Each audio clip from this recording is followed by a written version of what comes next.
Welcome to Bunny Trails, a whimsical adventure of idioms and other turns of phrase. I'm Shauna Harrison. And I'm Dan Pugh. Each week, we take an idiom or other turn of phrase and try to tell the story from its entry into the English language to how it's used today. I remember when my kids were young and I came home from work one time to find my toddler in the kitchen sitting in a large puddle of apple juice. He was basically moving it back and forth with an overly saturated paper towel, just moving the juice around the floor and all over himself as well. He just smiled at me as I walked in and kept cleaning, so to speak, while I, exhausted from the shift, decided to turn a blind eye, and I quietly went into the bedroom for a change. Nice. According to the Oxford English Dictionary, to turn a blind eye means, quote, to refuse to take any notice of a situation, state of affairs, etc. More recently also, to pretend not to notice, end quote. Now, I find that second piece here by the OED, to pretend not to notice, a bit dubious, because if you are refusing to take notice of a situation, it's not that you didn't notice it, you're refusing to notice it. You did notice it to be able to refuse to, so you're pretending like you didn't notice it too, Yeah. we this could just be a difference of opinion, but I also on the fact of more recently, because I've seen lots of things, but I guess we'll come back to that little piece, to pretend not to notice, as we go. I know blind eye, as in like deaf ear, those are stand-ins. Turning a blind eye is not referring to seeing something or perceiving something visually, but instead about acknowledging it or taking note. Or in the failure to, yes. Yeah. But yes, that concept, but in the failure to, turn a blind eye means you it's not that you didn't physically see it, it's that you did not, chose not to notice it. Right. Or are refusing, as Not if you to were putting up your yeah. fingers over your eyes and being like, I don't see this, knowing that it's really there. So I did find numerous religious texts referencing blind eye in the 1500s and 1600s, not as our phrase, but as a metaphor for not being able to see something or being ignorant of something. But our version of the phrase appears to have originally been used as a longer one, to turn a deaf ear and a blind eye. Now that is in refusing to hear something or see something you don't want to deal with. If you go into Google or Bing or whatever search engine you want and put something in, a lot of the stuff you're going to get back are going to comment on Horatio Nelson and the Battle of Copenhagen. Now, the versions vary, but the idea is that Nelson was given a signal to retreat, and he claimed that he had the spyglass to his blind eye and thus didn't see the signal because he didn't want to retreat and instead pressed forward and, in fact, won the day. But that is definitely not where this phrase comes from. Even if it happened, the Battle of Copenhagen was in 1801, and we're going to start with our phrases in the 1698 work, Practical Discourses Upon Several Divine Subjects, Volume 4. And this is by John Norris. A digital copy of the work was available from archive.org. And in the section I'm going to read, Norris is making the case that the greatest advantage of walking by faith is that it helps overcome the world. I assume he made the gestures broadly arm movements while he wrote that. Here is the line in support of his thesis. Quote, to be crucified to the world, and to have the world crucified to us, to be dead to its pleasures, and insensible of its charms, to turn the deaf ear and the blind eye to all those pomps and vanities of the world which we renounced at our baptism, and to have it no longer in our hearts, but under our feet. End quote. Okay. So this one uses that turn a deaf ear and a blind eye. You are refusing to notice. You are actively trying to take no notice of the pomps and vanities of the world, and instead, to use another body-based idiom, to put them under your feet. I think this is really interesting because it's it's implying that chosen ignorance is a positive thing. And I don't know, I just find that interesting. Well, in many other sermons into the 1700s, play on this refrain was common. Here's one example of this from John Flavel in the 1721 work, Navigation Spiritualized, or A New Compass for Seamen, 6th edition. Quote, "The Lord will be with you, which way soever you turn yourselves, and being in the bosom of the covenant, you are safe in the midst of all dangers. O thou that art the Father of spirits, that formest and canst easily reform the heart, open thou the blind eye, unstop the deaf ear, and let the world take hold upon the heart." End quote. So we see that again, another play on this, and this is one of many examples of playing on this term here with, either turning your blind eye or opening the blind eye, unstopping the deaf ear, turning the deaf ear kind of thing. And deaf ear and blind eye were very frequently seen together. Now, I do want to come back to the concept that the Oxford English Dictionary mentioned of pretending not to notice and their implication that this is a recent definition. I don't think it is, but maybe we're just arguing about what recent is.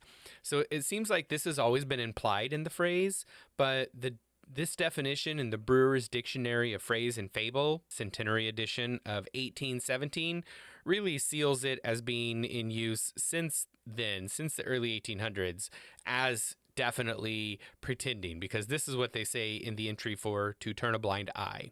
Quote, "To pretend tactfully not to see, to ignore, in order to avoid embarrassment to all concerned." End quote. Okay, yeah. Yeah.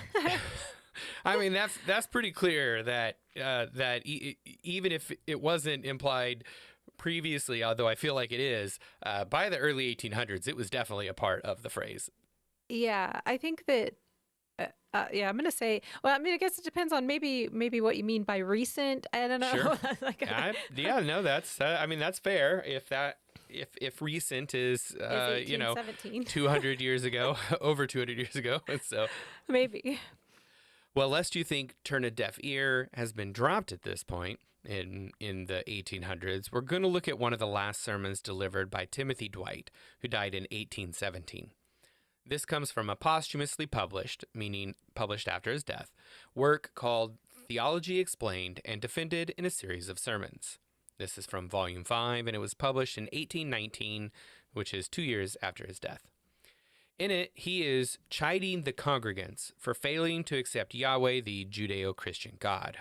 Quote, "He has offered to you himself and all his blessings, and of you he has required nothing, but cordially to receive him. Instead of listening, there is but too melancholy reason to believe. You have turned a deaf ear and a blind eye to all that he has said and done. He has called, but you have refused." End quote. Now, I feel like this is gaslighting a little bit because it says the Judeo-Christian God has required nothing, but there's like 10 whole commandments that are set in literal stone that he requires, right? So it's not like he requires nothing. But anyway, the point is deaf ear and blind eye were still being used together by some in the early 1800s. Though by the mid 1800s, I did see some examples of blind eye appearing in newspapers just by itself. We're going to continue, though, with another example of the deaf ear, blind eye. This is from the September 10th, 1892 edition of The Freeman out of Indianapolis, Indiana, USA. This is written from a pro-tariff point of view, saying the Democratic Party claims that the protective tariffs by the Republicans were effectively a tax on citizens. Democrats were making that claim. The Republicans are saying that's false. The Democrats say that the tariffs effectively made the rich richer and the poor poorer, and it reduced the wages of the working man. And the Republicans claimed that the Democrats were wrong. So, we do have the gift of hindsight to show us that these protective tariffs were, in fact, a major debacle.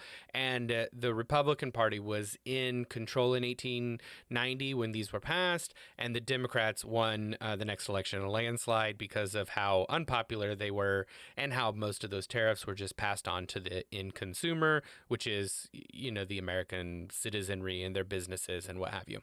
Right. So anyway, here's the quote from 1892. Quote, "The Republican Party, as a matter of course, being actuated by the facts in this case, have always denied these charges, but all in vain. The Democratic Party, through its representatives in Congress, in the press, and from the stump, have vigorously denied Republican claims and turned a deaf ear and a blind eye to the record of statistics." End quote. So in our behind the scenes video, we're going to talk more about the Tariff Act of 1890 and how it inspired the tariffs instituted by the Trump presidency in 2025. So if that interests you, then you can join our behind the scenes video, which is available every Friday on our Patreon. That is patreon.com/bunnytrailspod. Now, the phrase even existed in this form into World War II. Here's an example from the February 1st, 1945 edition of the California Eagle out of Los Angeles, USA. These are the final sentences of a piece by Hamilton T. Boswell, a Methodist minister who was warning of the moves being made against Japanese Americans and the use of concentration camps in the United States during World War II. Quote, "The tragedy is that we who have come to the West Coast to escape the night riders of Texas and the Governor Johnsons of South Carolina are turning a deaf ear and a blind eye in the face of this Western form of racism. What must be realized is that being acquainted with the enemy, we must defeat them before waiting to be marked the scapegoats ourselves. Careless law enforcement and fascist politicians are threats to the security of the country, and who among us knows this better than we?" End quote. Wow. Sometimes it's disheartening to read today's news headlines in the newspapers of old. Right. It's like, wow. Wow. Wait, what date did you say was on that? Yeah, that was 1945, talking about the internment of Japanese Americans into concentration camps during the wartime. And of course, we are currently still have some camps very similar to that in Florida for folks being held. Even some American citizens sometimes being held in those facilities due to immigration efforts. So, Wow. it's rough. But anyway, up next, we have a few modern uses to cover, and we're going to get to those right after we say thank you to our sponsors. This episode is brought to you by our amazing patrons on Patreon, and it is 100% free to join the Bunny Trails community. So give our weekly discussions and poll questions a try. And if you love the content and want more of it, we have some paid tiers too if you have a few dollars to spare each month and want to support the show. We have new things every weekday on the feeds. In addition to the conversation about what movies, shows, books, and podcasts everyone is enjoying, and our weekly poll questions, we also have early access to the week's podcast, all the links, books, songs, and other content mentioned in the week's episode, and our lightly edited behind-the-scenes video featuring all of the cut content, goofs, and bonus facts that didn't make it into the podcast feed. We've also got original digital artwork every month made by me and direct access to talk with us. No nefarious social media algorithms getting in the way of what we see or don't see. Plus, you can get awesome name recognition like Pat Rowe and JGP do every episode. And our top spot is currently occupied by the amazing Mary Halsey Lopez. You can join the Bunny Trails community for free at Bunny Trails Pod on Patreon. That's patreon.com/bunnytrailspod. Turn a Blind Eye is a song by The Call off their 1983 album Modern Romans. Here are the last two sections. Quote, "I don't want to get involved. It's not my problem. I'll just ignore it. I don't want to feel this. To the starving children, turn a blind eye. To your own redemption, turn. To the horror of extinction, to a world in chains, turn." End quote. Wow. Yeah, this song is very it's a very hefty song. It's a hefty topic, turning a blind eye. I think that's where I see a little bit of the nuance between that, refusing to see something or acknowledge something versus pretending not to see it, where, like refusing to acknowledge it is almost like that's very internal. It's like truly not accepting that there is a problem there, and not looking at it, or looking at the information and, accepting, being willing to entertain it or to accept it, versus, pretending that it doesn't exist, being much more of a social thing amongst other people. All right. Blind Eye is a song by Australian band Hunters and Collectors off their 1989 album Ghost Nation. Here are some of the lyrics. Quote, "I can tell you know where you are. Smile sweetly and you'll be forgiven. You're almost free to come and go. Bed setting room for ambitious prisoner. Walk away, don't take no for an answer. Turn a blind eye to it all. Let sleeping dogs lie down in Queensway. End quote. So this song is someone who is almost there, and they just need to be able to turn a blind eye to things wrong that are happening, and to let those sleeping dogs lie, so that they can gain their freedom. Yeah. Interesting. I like that they also used "let sleeping dogs lie." Yeah, both. They nailed two idioms right next to each other. Yeah. Turning a Blind Eye is an oil on hardboard painting by the South African artist Helge Janssen. The artwork is for sale on Saatchi Art. Here's a description from the artist. Quote, riding my scooter, I almost ran over a man with only one eye on a corner, and something struck me about him, but I felt compelled to make this painting. The painting speaks for itself. I have created strong contrasts with the orange background and the blue pale highlights. The orange background looks fiery, but the color is a lot more toned down. The painting is, in essence, a reminder of our comfort zones and how that relates to our integrity. We walk a very fine tightrope with regard to taking a stand in our humanity and not noticing when the narrative does not suit our ability to comprehend. End quote. So he's commenting here about how he basically almost ran into this guy because he didn't see them, and a lot of that is because the guy was the kind of person in society that you almost don't even notice, right? You know, whether it's the homeless person or the beggar on the street corner, or just someone walking through that is dealing with a mental health crisis or some combination of all of those things, and that's I think that's captured here in this. You can see a guy who's got the color scheme is very interesting, but you can see a guy who has probably lived a hard life, and he's got one eye that is clearly blind and kind of clouded over, and his gaunt cheekbones, so he's not necessarily well fed. So yeah, you can definitely see a lot of things in the artwork there, and just the artist saying, these are the kind of people that we've turned a blind eye to. Yeah, I think it's really fascinating because it's definitely some surrealism going on in this painting, but the emotion is there.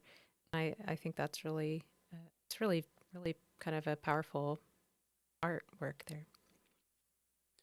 Turn a Blind Eye by Jeffrey Archer is the third novel in the best-selling William Warwick series. It was released in 2021.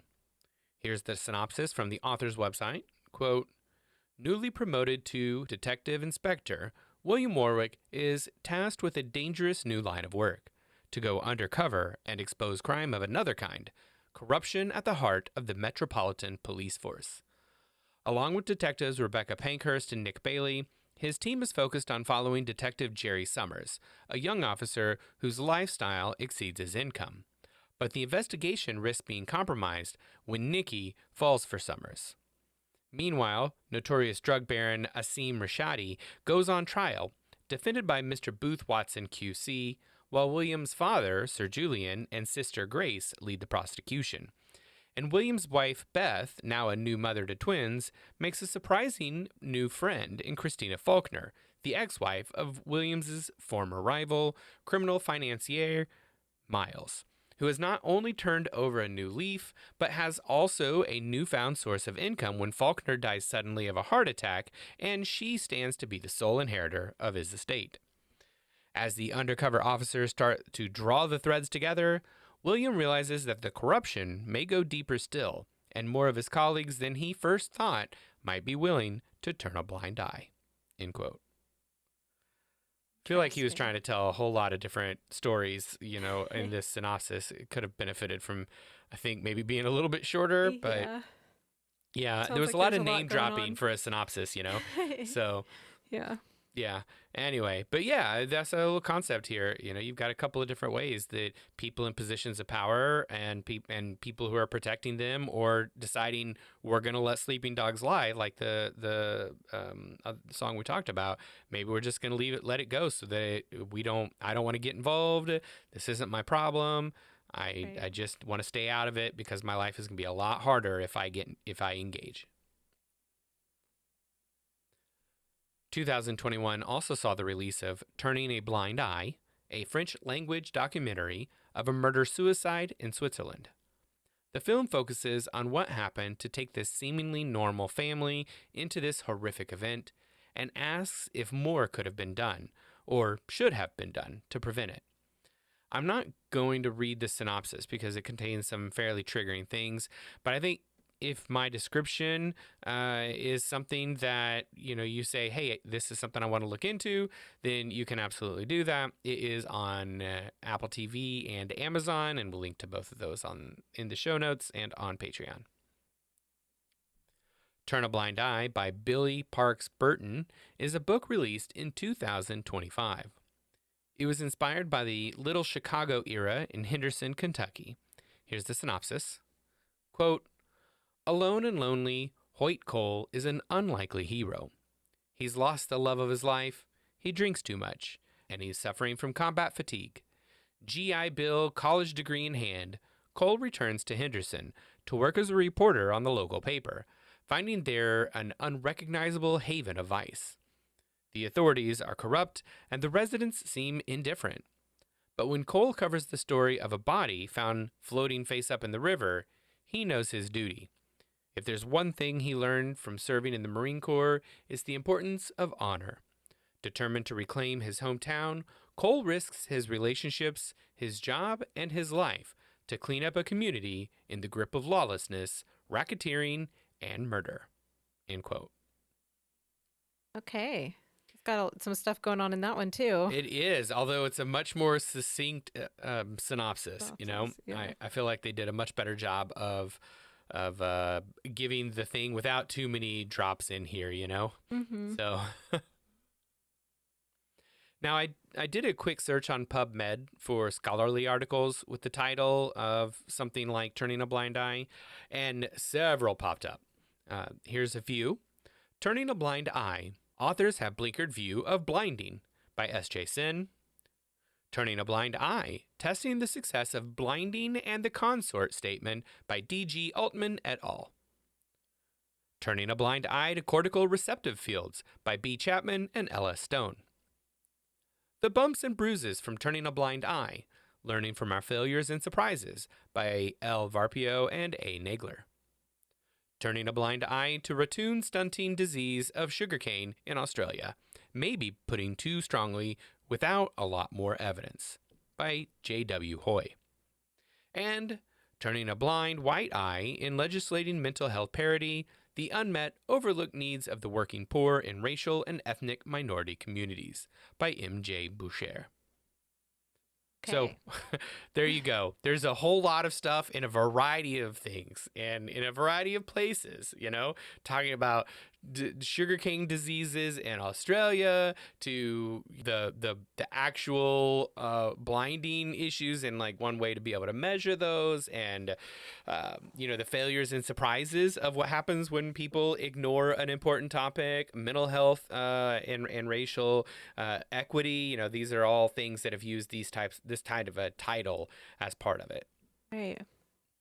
I think that makes it clear that the phrase has continued in the academic world as much as it has in the pop culture world. Now, despite the innocent example I used at the top of the show, the truth of this phrase is pretty heavy. In an effort to cope with the difficulties of our own existence, we turn a deaf ear and a blind eye to the difficulties of others, too. Now, I'm not saying that this is good or bad. That's a value judgment that each person has to make for themselves. But we do need to acknowledge that many of us, on sometimes daily basis, ignore the plights of others while we continue to push through our own plights. And I want to read another section from that 1983 song by The Call that I mentioned earlier. So here are the opening lines, which I really think capture the heaviness of this phrase. Quote, "To the desperate young, turn a blind eye. To the old and lonely, turn a blind eye. To our inhumanity, to our death-dealing vanity. To the methods of persuasion, turn a blind eye. To the masters of evasion, turn. To the science of control, turn a blind eye. To a world in chains, turn." End quote. Wow. Next time you hear this phrase, reconsider if there's something that you can do to help. I think that's something that all of us should be doing. Most of the time, the honest answer is going to be no. But sometimes a few kind words or an ear to listen can make all the difference in the world. That's about all we have for today. If you have any thoughts on the show or pop culture references we should have included, reach out to us on Patreon. That's patreon.com/bunnytrailspod, or comment on our website, bunnytrailspod.com. It's poll time. Recently, we asked our patrons, what's your ideal day off? Lazy day at home was the far and away winner, with outdoor adventures and hanging out with friends receiving several votes each. Cheryl said, quote, hanging with the birds, doing some crafts or reading, end quote. Mary added, quote, if I'm really taking a break, being outdoors re-energizes me the most, end quote. And Heather said, quote, just me and my recliner, a book or three, a record spinning, maybe a crochet project to keep my hands busy, end quote. It is tough to choose for me because I love spending time outside, I love having a planned lazy day, and I love getting things marked off of my to-do list that I don't normally have time to do. So all three of those are things that if you were to ask me how I wanted to be spending my time, one of those three is probably what I would say. But I do enjoy hanging out with my friends. I've learned that I have to say yes to that even when I'm not feeling it, because I'm often glad that I did hang out with my friends, but I'm very rarely in the mood to say yes, I want to hang out with my friends. So I just oftentimes will say yes even if the answer is truly no, because when I'm done, I will always feel better about having done it. So I wouldn't pick it here for that very reason, but it is one that I should probably look at more often. But if I only had to select one of the things I mentioned, I would go with lazy day, because my usual weeks are spent being very busy, and a real day off for me is most often just relaxing and intentionally not having anything to do. I think most days off for me, I use resting and recovering, but the ideal free day for me involves art, like a museum, park, or maybe the farmer's market, or being more involved in the art, whether that's painting, building something, writing, or even solving puzzles. I find it particularly enjoyable when it's with like a really chill group of people. If you want to take part in our silly polls, head over to the Patreon. We'd love to hear your take on our weekly poll questions, and it's free at patreon.com/bunnytrailspod. Thanks for joining us. We'll talk to you again next week. Until then, remember, Words belong to their users.